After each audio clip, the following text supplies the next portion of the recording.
Hi, my name's Jim Chester. I'm the head baseball coach at Garner-Webb University, and I'm here with Figure It Out Baseball. And today we're going to talk about the do's and don'ts of recruiting. Recruiting has evolved immensely over the last 20 years. That's how long I've been doing it. Within that time frame when I first started, I used to have to come into my office, make phone calls to a home phone, and wait for somebody to call back, and would wait to see if the light would be blinking on my phone to have a message to return the phone call I was already on previously. And you'd spend a lot of time recruiting in that aspect. Boy, the times have changed. Something that I feel that I'm able to share is that I've been able to recruit at the junior college level, the Division III level, Division II level, and then the Division I level. I think some of the great do's that are out there are, to be visible. In this day and age, I know it's extremely important, in regards to playing travel baseball, being with certain programs, going to different areas, exposing yourself, whatever it might be. I do think that is definitely a piece to the puzzle, and then being able to get out in front of as many college coaches as possible is very, very important in the recruiting process. One thing that I share with a lot of recruits, or just in general, a lot of young men that are starting to get into the process is dream big. I don't think there's anything wrong with that. I really, really, really encourage young men to pick 3, 4, 5 dream schools that they may have out there, wherever that might be. And when you do have that, go to a school's camp. A lot of times, there is an investment in baseball. I think a lot of players do it.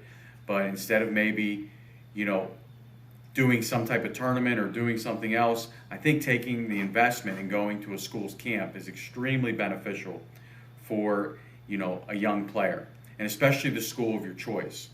When you're picking these schools, make sure that it is the right demographic. Or do you want a rural school in a rural area? Do you want an inner city school? You want to make sure it's the right enrollment, meaning, are you looking for somewhere that has 40,000 students, or are you looking for somewhere that has 2,000 students? I can assure you that if that school is interested in you, there will be a lot of interaction during that camp, shortly after, whatever it might be, that will happen.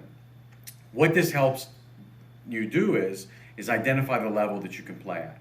So if you do pick an extremely big school, a school that's a Power 5 that's traditionally in super regionals, Omaha, whatever it might be, and that may not work, well then maybe you need to move down and go look at a mid-major, Division II, Division III, whatever it might be. And there's nothing wrong with that. But understand that you're making sure that you're getting the right fit in regards to where the school is located, where the enrollment, the right major, a lot of those pieces. To me, those are some really, really, really, really big do's in what's going on. Some of the don'ts, in my opinion: do not hound college coaches at events. Do not try to go and speak to them immediately after the event. Please do not try to, get yourself in front of them in situations where there's large amounts of people, where they're trying to evaluate prospects and do different things. Try not to flood college coaches with emails.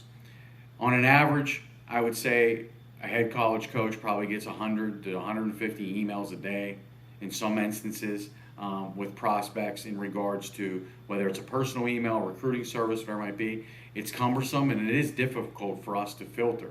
Communication is good, but it's very good to do the face-to-face in regards to when I'm speaking with the camp.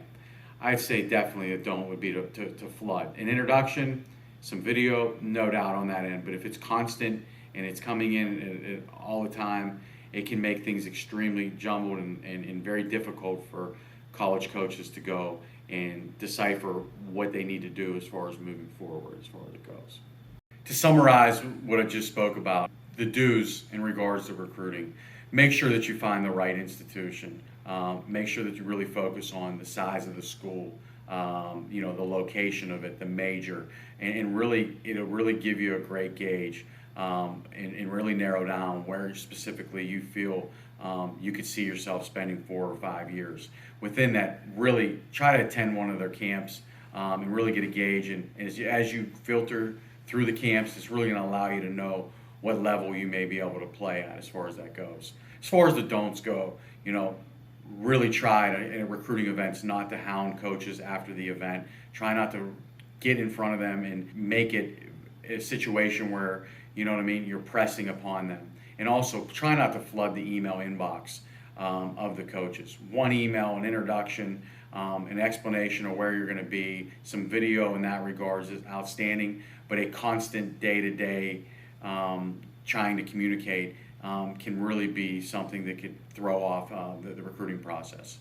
This is Jim Chester, head baseball coach at Garner-Webb University, and you just watched the do's and don'ts of recruiting. Please watch our next video. It's going to talk about the multiple levels of college baseball.